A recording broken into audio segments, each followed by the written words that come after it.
My name is Vaishnavi, and I am a writer. I write down the stories in my head. Try to capture a certain essence in an airtight bottle in the hope that by doing this, some part of me continues to remain still and immortal while I dance ever closer to the embrace of Shiva the Destroyer. In this art supplement, I share the two pieces I have sieved in this fashion from the proverbial river. The first is a beginning section of a work entitled Nari, which, though not in the final stages as of yet, I hope to expand into a novella or even a novel. The story revolves around the life of women in rural parts of India and speaks of the ideology that prevails in most of it. Its development follows a typically orthodox Indian family and the turning points in their lives.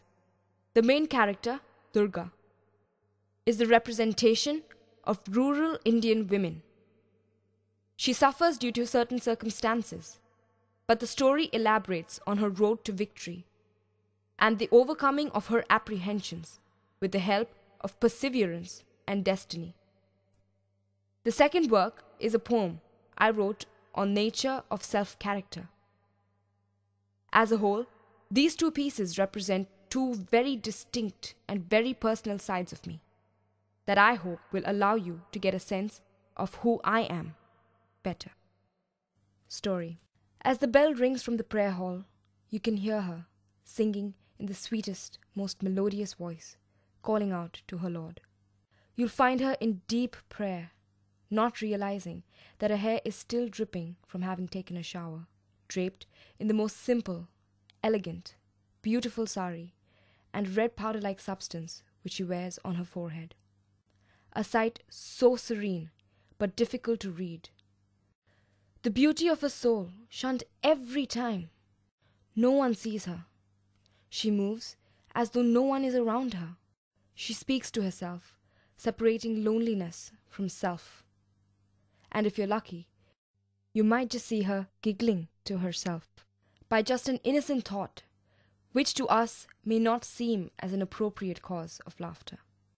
The sari she wears portrays tradition. The necklace she wears are the bonds she is tied down to. The kohl she wears on her eyes, only so that she doesn't forget to protect her child from any envious feelings and to protect him from the world, as superstition suggests. And the red powder she wears, the ultimate meaning of responsibility. The reason why she was born. Her duty, karma, the sole purpose of her very existence.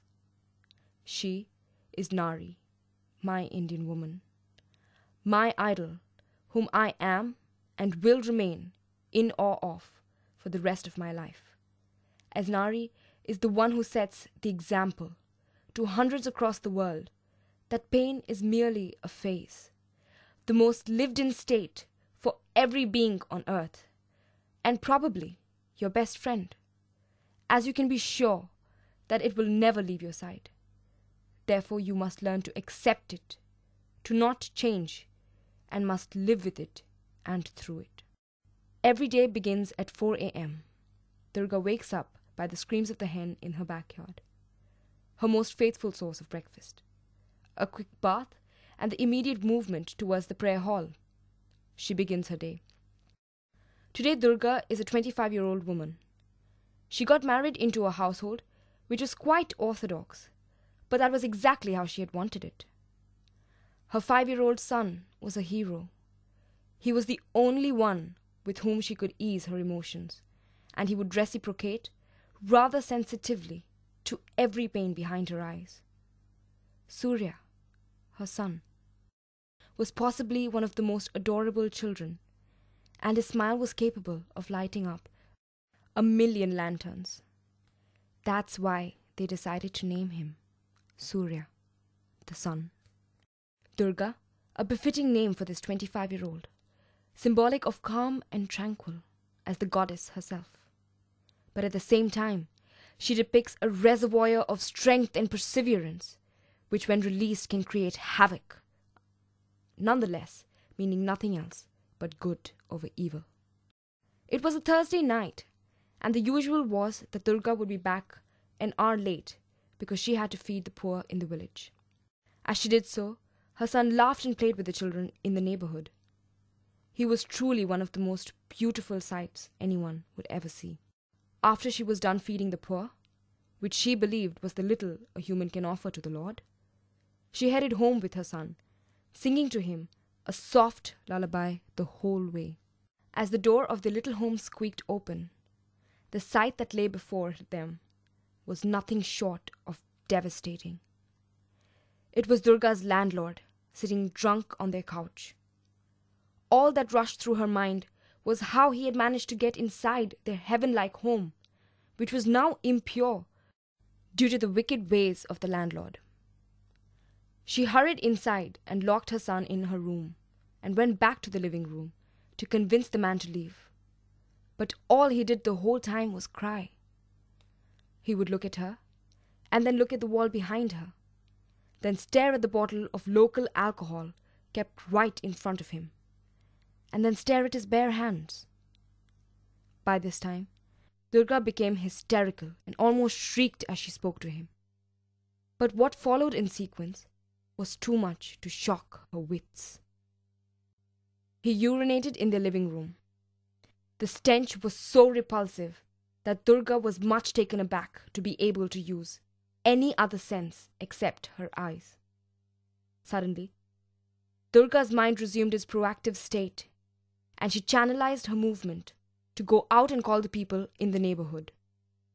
As she did so, she realized she could not move any further. The man had risen from where he was seated, and he grabbed the edge of her sari. He covered one hand over her mouth, and with the other he undressed her. She writhed frantically, but he hurt her and he squeezed her mouth with one hand. She had never felt this helpless in her entire life, and she knew that this could ruin everything for her. She desperately tried to free herself from the firm grasp of the landlord, but all her attempts failed. Giving up, she knew that all that she could do was pray to her Lord to help her. The door opened, and there he was, Durga's husband, his eyes not believing the sight before him. Everything that happened after that seemed like a blur to Durga. All she remembered after regaining consciousness was the fury in her husband's eyes when he looked at her. Poem. Sometimes you feel like you're not the protagonist in your own life. Compare the heart with the ocean's darkness. Compare the sky as a wolf in disguise. Compare the mountains as daggers towards you, and see the nightmarish views. Hide it in smiles as you hide it right now. Hide it in smiles as you can't have it right now. Hide it in smiles as destiny contains secrets in long, locketed chests, hidden in crates. Falsify your mouth to be a coat or a shroud, the deepest color of black or the lightest color of white, as shades of grey don't want to seem right. But hide it in smiles as the world is untrue. Hide it in smiles as you feel a little blue. Hide it in smiles when happiness is gone. And above all, hide it in smiles when it's all about you.